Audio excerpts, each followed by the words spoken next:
Kale bukyanga bivulu bigalwawo tubadde tulina bayimbi bangi nnyo betubadde tutasobola kulaba because of ebivulu bino byaggalwawo era nga abamu kwaba bayimbi kwe kuli omukyala amanyiddwa nga Hajat Starbou Natooro oba era Hajat tuba toyagadde osobola obutaliteekako neffe tuliteekako because of the experience, the fact that amaze ebbanga ddene nnyo mu nsiike y'ebyokuyimba wano mu ggwanga lya Uganda and she has achieved a lot. Yomu kwa abakyala bengamba muno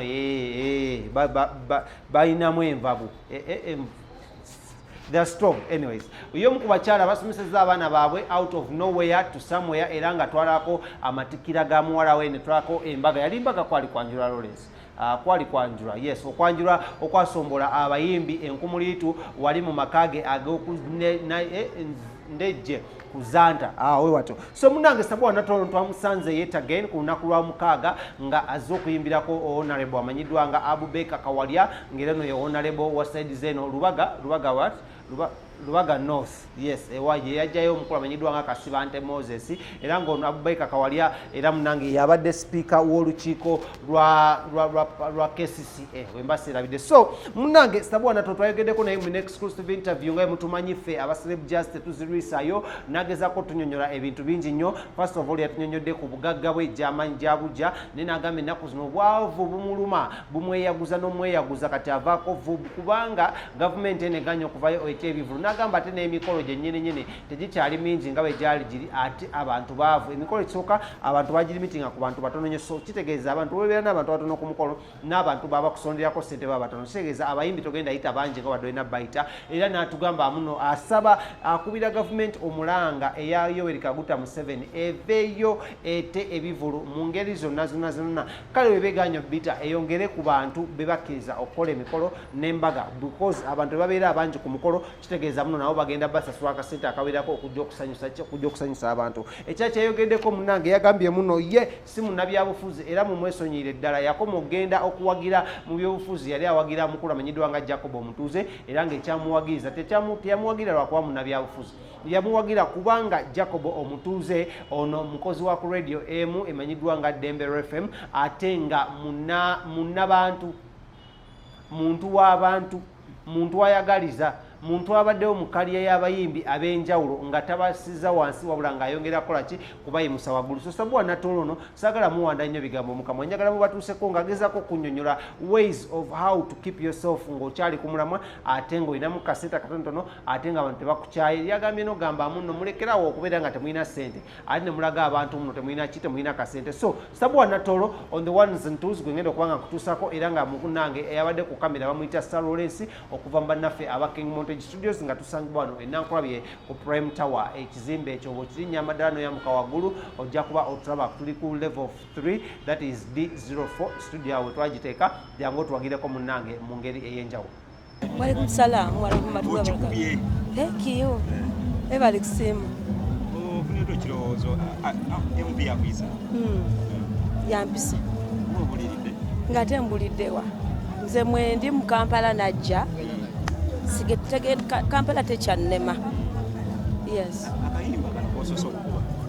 kali kategeeza ki tulaba engoma y'emu nga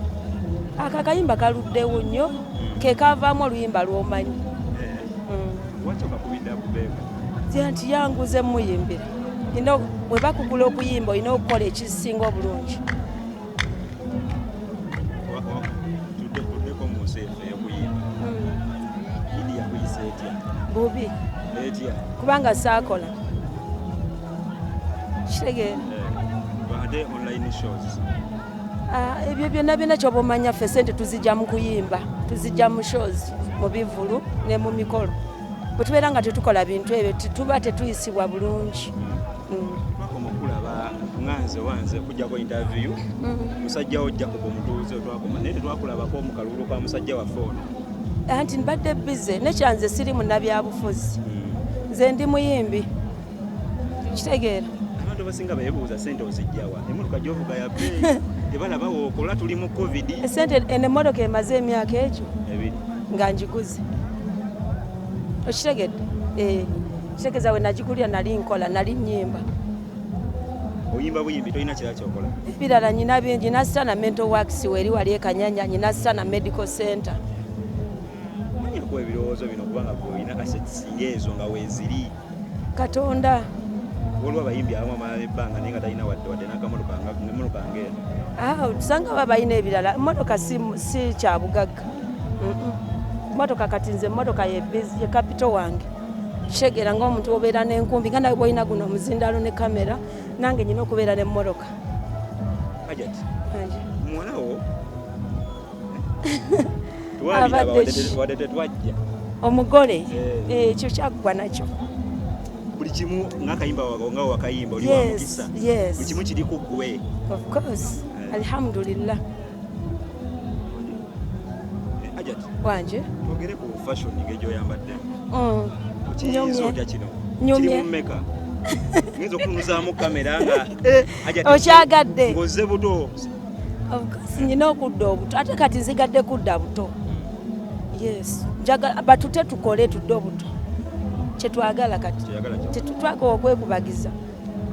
twagala kintu kimu batute tukole kuba ne sente ze bagaba abamu tetuzifuna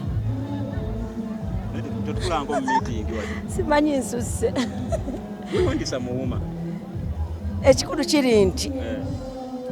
batute tukole kuba ne sente ze bagaba bazigabiramu bantu bamu na bamu so ffe twamanyira kwekolera tetwamanyira kusabiriza oli muwuma gye ndi naye sibitegeera nnyo simanyi nnyo kyebitegeeza zino ze baleese sali musale sinnabitegeera byonna nanti tewajja kati ababigenzeemu bo biri biti owaayo music wo ow'omukulu then ne bakusasula ne bampa sente bankubira essimu tebakubiranga bwetogenda mu meeting bagala bakubire bankubira essimu bwebeera nga bizinesi nze nyina ennyimba si bwe kiri baba banneetaaga bankubira essimu baguze ennyimba zange anti bwe baba bazeetaaga soba tebazeetaaga batuleke ffe tukole naffe tetubeetaaga yes ffe abatuwa sente zaffe tumanyi gye bali era nabo bamanyi gye tuli era batukubira essimu ne batunoonya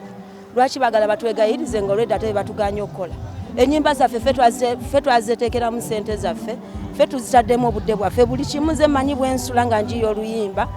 lugende mu bantu so babeera nga ebizinesi ya nnyimba bagirimu batukubire tubaguze ennyimba zaffe batuwe sente naye saagala batuwe nga abatuyamba obuyambi muzeyi naate ebivulu ogenda wulira otya ngenda kuwulira bulungi era buli lunaku nkisaba ebigambo ebisembayo gavumenti tute tukole taata ye gavumenti oba yaani oba muntu oba musajja oba mukazi oba mwana oba muto gavumenti tusaba otute tukole naffe siffe abayimbi siffe bulwadde bwa covid kubanga abantu abalala bonna bakola tekitegeeza nti abayimbi bwe banaakuŋŋaanya wanabeera covid kitegeera tosaba naffe mutute tukole ng'abalala we bakola akatalekeka oyimbidde abubeeka wanno tugambe mba oli saidi ya nze nyimbira buli omu n'abayero mbayimbira n'abagurini gwe kiri nti mpita nkuyimbira ennyimba zange naziya kuyimbira abantu nga naawe bwogende wanuku newani si bwe kiri n'okola amawulire kati nze ndi muyimbi buli wamu wonjagala mpita nze ennyimba zange nzirina teziri mu linnya lya muntu gyeri ononya Starbou Natooro yugi kwendi nze buli wamu wendi obadde otya ku Facebook kwendi oluyimba olupya baluyita afumbiddwa teyeefumbiza titamaze siwuka bukongovule ne bukaddiwa kuyitwa bazirwanako talina bikwiro binnamakula bugalo bwako nakyaliko ligino ye